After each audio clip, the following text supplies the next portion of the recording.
I was not able to make the money that I was making before. I left my 9-to-5 to do content creation full time to go back to a 9-to-5. I had a personal assistant. We parted ways for me to go find a job to be someone else's personal assistant. And to not be in that position anymore, it does shake your confidence. God has really put me in a place where he's like, I want you to share that though, because there's other people and there's other women that need to hear it and that need to know that they're not alone in this journey. Hey babes, I'm Maya Galore and you're listening to Into the Next, where we are becoming, rebuilding, and elevating into the next season and the best version of ourselves. This is the work no one talks about. So if you're listening, you're meant to be. Hey y'all. Welcome back to the show. I'm so happy to have you here. If this is your very first time here, welcome to the family. And today we have Leea Marie with us. Hey girl. Hi. I'm so happy to have you here. I'm so glad to be here. I've been watching little clips online. Period. And I'm just excited to be in this seat, honey. Absolutely. We're so happy to have you here. Meet my girl, Leea Marie, content creator and pro makeup artist who teaches women how to look and feel their best through makeup. Leea quit her job to be a full-time content creator and was attending concerts with brands, going to coveted events and landing huge brand deals when suddenly it all just stopped. The money stopped rolling in and she was forced to go in a different direction. But first came a lot of confusion and denial. When it seems like your vision board has come to life, but the season suddenly shifts outside of your control, what do? How do you navigate and how do you move forward? If your story is anything like Lea's, you might discover that what seemed like denial is actually divine redirection towards who you were meant to be all along. I asked you here specifically because you have been sharing online your journey and where it has taken you from having to pivot from what you have worked for. Yeah. And I think that that is such an important topic to talk about because the way life be lifing, sometimes things are like not in our control and it doesn't go as planned. And what happens when you have been so focused on something for so long and then now you have to change paths, even just for a little while, even if it's not permanent. So I'm privy to your story, but if you can kind of just let our listeners know, where did you aim for and where were you redirected? Yeah. So just to give a little backstory, and I'm sure you probably know this already, but for the listeners, I moved here to Atlanta in 2018. And then when I moved here, I had every intention on being like a full-blown makeup artist in the industry. That's what I wanted to do. That was like my goal. Yeah. Right. And then the pandemic happened and I had to stop taking clients. And I was always the one with the camera facing my clients. I'm behind the camera. I wasn't, the face. And so when the pandemic happened and I had to stop taking clients, I got in front of the camera myself. I remember being at work, I would clock out and put my camera up on my makeshift tripod, which is a bunch of boxes. Right. And I would hit record and just film myself doing my makeup and just post it like it was nothing. Just like post and go. And was just having so much fun with it. And I didn't know you could make money from this. I didn't know there was like brand deals. I knew nothing. And then all of a sudden one video I posted on TikTok went viral and I was like, what is this? What are these thousands of introduce you to comments? a whole new life. People care? Oh my God. And so that just opened up so many doors for me. Yeah. Kept going with it. Eventually was able to quit my job in 2022 and did content creation full time. Had so much fun and went to like New York Fashion Week and Essence Fest and all these events and met all these people. Like my vision board was literally panning out in my life. It was just so much fun. Fast forward to 2025, it was like everything just came to a stop. It was the weirdest thing. I mean, like everything slowed down. The events for me, the brand deals, all of the things. And I found myself like just sitting in my bed. I had moved back home with my mom, something, again, that was a pivot, something that I didn't think was going to have to happen. But I moved back for just personal reasons. And I found myself sitting in my bed and I was like, what happened? Like what? What is my life? But in being able to sit with myself, and this season kind of held up a mirror to me. And it was like, the Lord blessed me and was able to put me in a position to where I was able to do things that were on my vision board and accomplish my goals. But it also was like, where's your identity rooted in? The thing for me was just like sitting with myself and realizing who Leea was is the moment I realized I didn't know who I was. Wow. Yeah. Do you feel like while you were, you know, popping and everything was happening, and the events and the partnerships and all of that, do you feel like you were aware that your identity was lacking? Or do you think things are just moving so fast that you just didn't notice? I had no idea. I had no idea, because a lot of times when you're moving so fast and doing all of these things, when do you have the time to really sit with yourself and do like self-reflection and self-work? Yeah. And so it was that time, that stillness, that quietness, that really uncomfortable time that I had to sit there and say, okay, who is Leea and who is my identity wrapped in, and who got me here in the first place? You know, that part. In that process, when everything kind of just halted, number one, first of all, the pandemic. I feel like that knocked a bunch of us off of our rocker. Yeah. Just because you work for things and you wonder, like, when something like that happens, it stops everything, which is scary. You know, so many people lost their businesses and everything. So that's scary, because your original goal was to be a makeup artist. So with this part of your life changing, what has happened with your makeup artistry? Yeah. So actually the pandemic, as hard as it was to stop doing clients, it was such a blessing in disguise for me. Yeah. Because I was able to do the content creation thing and become this beauty creator online and work with so many brands, you know, that I've loved and used for years.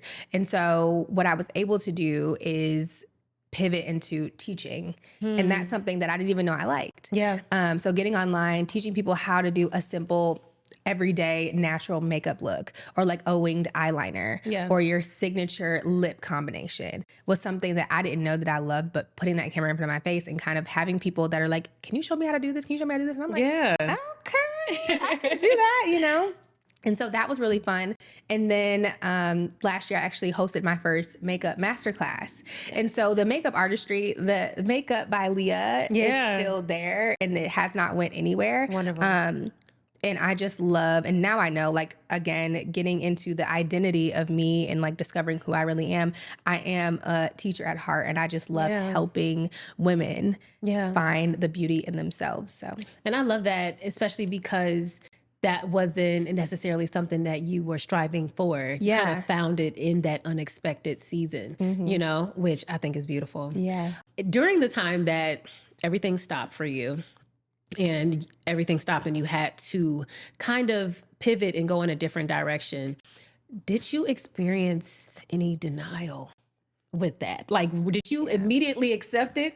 Because usually when the Lord changes my path, I'm like, now what now? This ain't what I work for. This is not what I was doing. You know what I'm saying? I didn't put time and money and energy into this and was actually seeing some progress.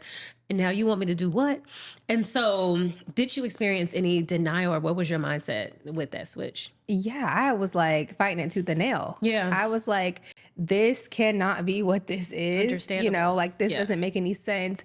This is what you've called me to do, I thought, you know what I mean? Like, it did not make any sense for me. So yeah, I struggled with denial a lot. But in that, I also realized it was for me to, again, discover who I was, but also it held up a mirror to myself, and it allowed me to really work on myself. It allowed me to be able to accept God's redirection. It's not him like withholding things from us. You know what I mean? Like, it took me a minute to understand it, but it's for me to not only get on the path that he's called for me, but also so I can be a better person and really call out the gift that or live out the gift that he's put in me. I say on the show all the time that we see one page and God sees the full book. Yeah. You know, we may be able to see maybe 10 pages ahead. You know what I'm saying? Yeah. And we obviously know the past that we've already read, but God sees everything. So with him kind of positioning you with where he wants you to be and to what he wants for your life, do you feel like you struggled with that surrendering? Because one thing about me, sometimes I struggle. I ain't gonna lie to you. I'm all about telling the truth on this show, because sometimes that stings. You know, you want to say, yes, God, whatever you want for me. And yes, while that's very true, it also stings. So do you feel like you fully surrendered? I think eventually I did. Eventually, because there was, if I'm honest, I was mad. Yeah. Oh, I was angry. Understandable. I was so mad because I just felt like, like you gave me this glimpse. Yeah. And then everything like just stopped, Yeah. So yeah, it took me a minute. And I feel like it's a daily surrender, right? Like we go through daily surrendering. But for me, I just really, really sat in the space of this has to be building me for something. There is no reason why I am going through everything that I'm going through for nothing. Absolutely. There's no reason. I agree. Do you think you are aware, or do you see what he's building for you, or are you walking by faith? I think both. Yeah. Honestly. It's definitely a faith walk. Anything that you are praying for and really wanting God to open a door for, it has to be a faith walk. You have to take a step and a leap of faith. But I also have had little glimpses here. Like I said, with the teaching thing, that's something that really just lights me up inside. And I didn't know that I would feel that way. Also, just being called to women and women being called to me, that's something that I didn't think was going to be a thing for me. Absolutely. God has been showing me that here and there, and just using my voice more sometimes.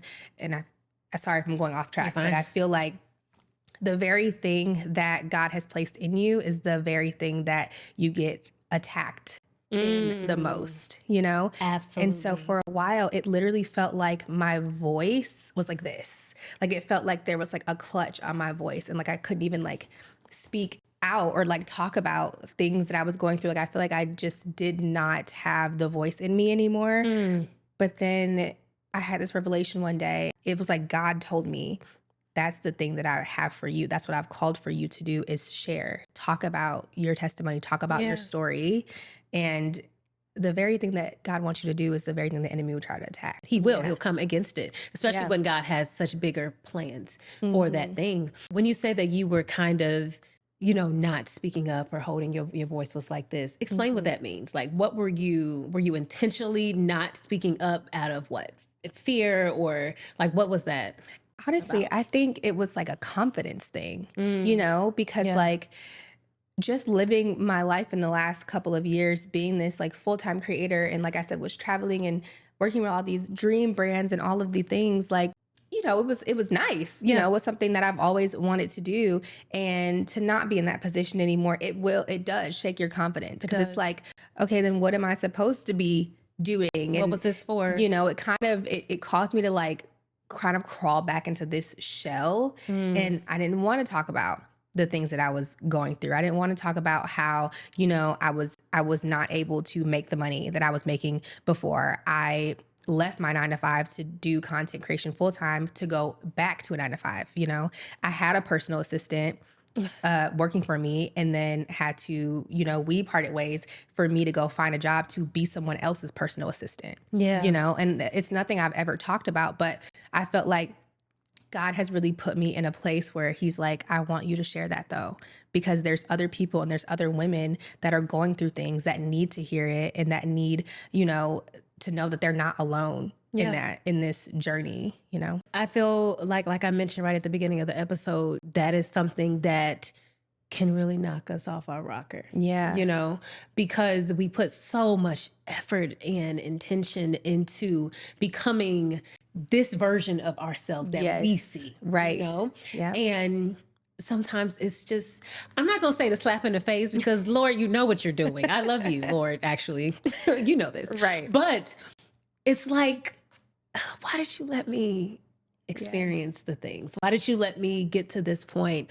But it's that trust, that you have to have in the Lord and what he knows he has for you. And knowing that also, in order for you to succeed in that thing that he has for you, you got to go through this season and that season and this season and that season. Even be introduced to things that you're not even privy of, like you wanting to teach women and, women hearing your voice. So I think that that's beautiful alignment on the back end, in hindsight. Right. It sucks in the moment, but it's definitely beautiful after the fact. Yeah. So you talked about how you don't feel like you knew what your identity was, but you didn't realize that until all of the fast-paced influencer things stopped. I was listening to Emma Grede recently, and she was Do you know of her? Yeah. Love her. She was talking about the messy middle. And the way she defined it is a period where your old identity doesn't necessarily fit anymore, but your new one isn't fully formed because you're kind of in transition. Can you relate to that? And especially, how do you relate to that when it comes to you realizing you didn't really know your identity? Yeah. What do you think? I feel like I'm quite literally living in the messy middle of it all. But I think the messy middle is a thing that we look at and we're like, oh, I hate being here. But it's such a blessing. It is a refinement process. You know what I mean? I feel like if God were to give us everything, like you said earlier, he has the whole book, but we just see like a little page. If he were to show us the entire book, we blow it. Yeah. Or we won't even go after it. Right. We'll be like, it's like analysis paralysis. I'm not going to do anything. You know what I mean? So everything is so intentional. And so like not seeing everything and kind of being in the messy middle, figuring everything out gives you a testimony and a story. And then I believe it also brings you closer to God. Yeah. It makes you surrender. It makes you talk to him more. It makes your faith grow. You have no choice. You know, it'll get to the point where either I'm going to have faith and believe that you are going to do it because your word says you are, or I'm just not. And I choose to have the faith. Yeah, absolutely. Me personally. No, I totally agree. I choose to have the faith as well. Yeah. You got to have that trust though in that faith. Because if you don't actually have the faith, like, what are you doing it for? You have to know that he knows what he's doing. Yeah. And that there is a plan. So I agree. Yeah. And it doesn't last. Like the messy middle of it all doesn't last. No, it doesn't. Forever. But it is, if you view it in the right way, I think it could be such a beautiful transitional phase. And, you know, how do we get to the next step? It has to be a transition. So I'm fully accepting that. So it sounds like you fully accept that you're in the messy middle. Oh, yeah. Yeah? Now I have. Now you have. So, wait, speaking of that. Yeah. How long did it take you? Because I feel like sometimes it's important to hear other people's story, to hear, girl, how long did it take you to come around? Because I've been stuck for years, you know what I'm saying? So what did that timeline look like for you? Because obviously there's really no timeline for anybody with healing, with accepting hard things, whatever. But just for reference, how long did that take you? Like a year. About a year? A good year. And I said, I'm still in it and I'm still doing the work. I see a therapist, like all of the things. As you should. I'm a big advocate of therapy, girl. Oh my gosh. Therapy and Jesus. Yes. I'm on my face crying out. I journal a lot. Yeah. So different things to kind of help me in the healing process. But also, I keep saying this, but sit with yourself in stillness and in quietness, because that's also when you'll hear the Lord. Yeah. And you'll get little downloads, and you know, it gives you little pockets of faith that to just keep going and not to like give up. But for me, about a year, because there was a little patch in there where I was just like, you know, I did go through a depression. Yeah. And I was just sitting there like, woe is me. What am I gonna do?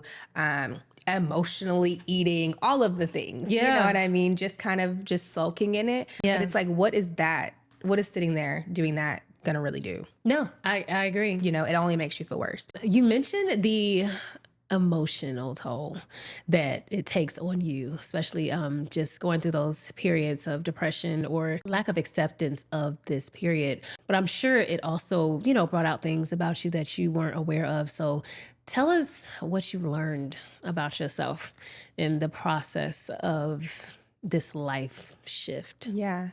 I have always been an independent girly. Yeah. You know, I don't want to ask for help. I'll figure it out on my own. Absolutely. You know, in this season, I feel like one of the lessons that God taught me was I place people in your life and people around you to go to them and ask. It's okay. Like, you know what I mean? And that's also like a part of like friendship and even like family, letting people help you. Yeah. Because I had to realize that I can't be the one always helping everybody, and I can't place myself in the position of God for people. And I didn't realize that was something that I was doing, but it was like, let me help this person, this person, this person, you know, but I don't need you. I'm good. You know, then it's not received well. And I didn't realize that until this kind of pivot in my life. And I had to be okay with letting people in and letting people love me. You know what I mean? It kind of like redefined what love is for me in relationships and with family and things like that. So that was like the biggest thing that I learned. Also, I am an emotional girly, and I'm okay with that. That's the part. That's the part. Oh, we have that in common. Yes. Baby. I cry a lot. And it's okay. Yeah. And it's such a like release, you know, and it doesn't make you weak, you know, just because you're emotional. So that was a big thing for me as well. Like those two things. Yeah. So you would say the process, of course, because obviously you let the tears out because there was a lot of emotion attached to the shift. Did you intentionally get to the point where you accepted that emotional part of you? Or do you think it just happened like over time? I think it took a little bit of time. Took a little bit of time. I would find myself just like, the season I was in just felt very heavy, you know, and it's nothing you can do besides cry. What am I going to do? What else we going to do? What else are we going to do? You know? And so I'm sitting there and I'm like, it's actually okay. Yeah. Like, I'm actually okay. I actually feel better a little bit, you know, I feel a little lighter. So it took time for me to realize that, but like, it is okay. Jesus wept. Hello. That part. Okay. And if the Lord can cry, okay, surely I can cry. Right.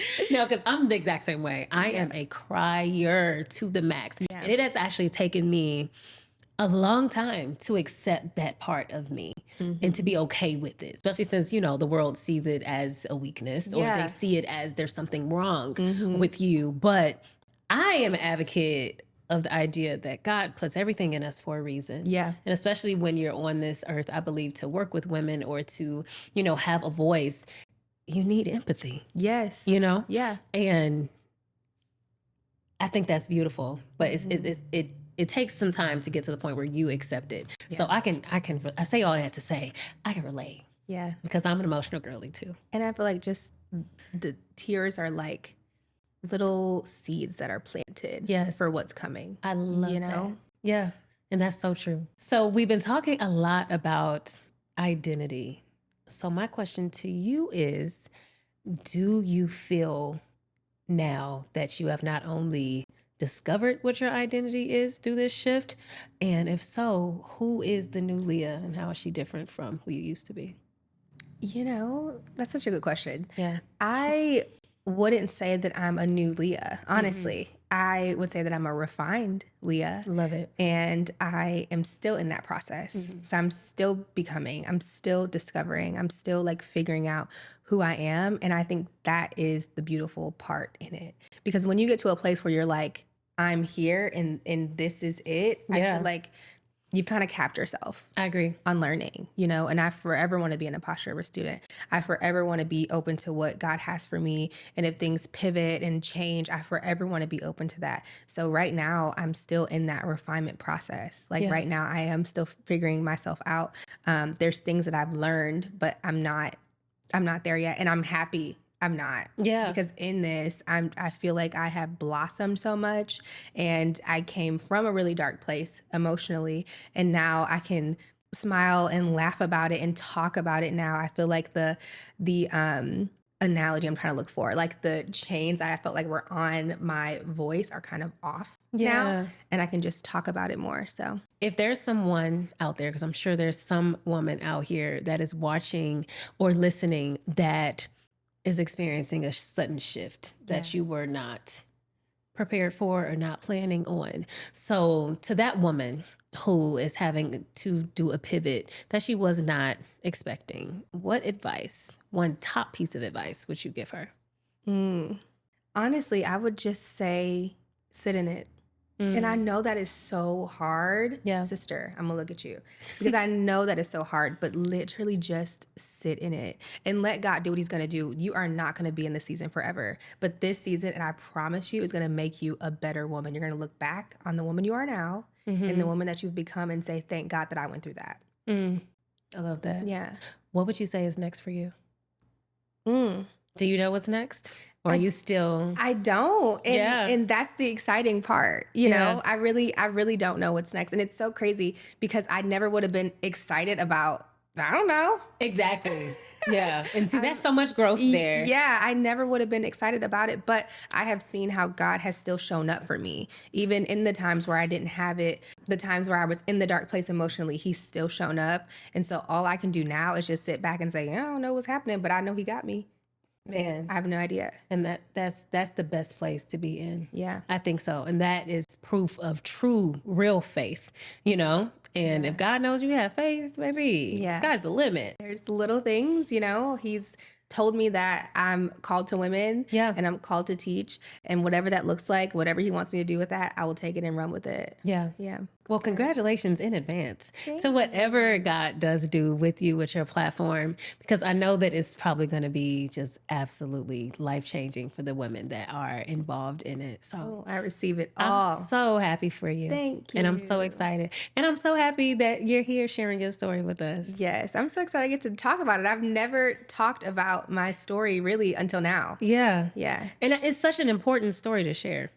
For sure. It's so important. And it's like one of the top, I think, relatable topics, because one thing about life gonna do is gonna life. Yeah. And we have to figure out, how do I continue to move forward and strive, even though I didn't get what I thought I had planned. Yes, exactly. And there's so much, I think, beauty and strength in sharing your perspective and your story, because so many of us can start to feel like we're behind. Yes. Yeah. Oof. Or like we are not hitting the mark and doing the things that we're supposed to be doing by this age or by this time or by, especially as women. Especially as women. Especially with all these timelines, and we think we got to have this done, this done, and this done. Yeah. The timelines are so limiting of us. I just did an episode about timelines. I was saying that when we're regulated by timelines, we are completely ignoring the journey that it takes to become that best version, or that version that you aspire to be. Yeah. You have to go through the journey, and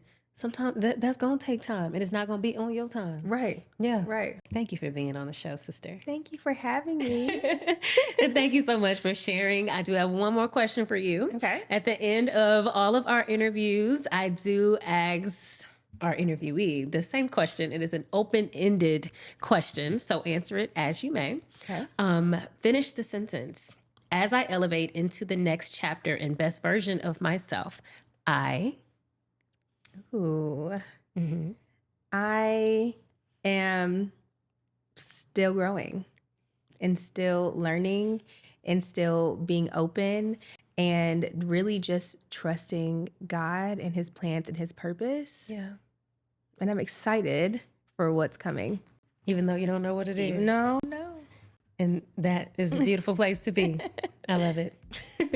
I hope you guys really enjoyed this episode. Please make sure that you, number one, follow my girl, Leea. I will make sure that I put all of her socials on the screen so that you can follow her. Please make sure that you follow the podcast on both Instagram, TikTok, as well as YouTube. Leave a comment on YouTube and leave a review on your podcast platforms. Last but not least, if you know of anyone who could benefit from this show, please make sure that you send it to them so that we can all elevate together. Congratulations, sister. You are officially one step closer to becoming your very best version. I'm going to see you on the next one. Bye.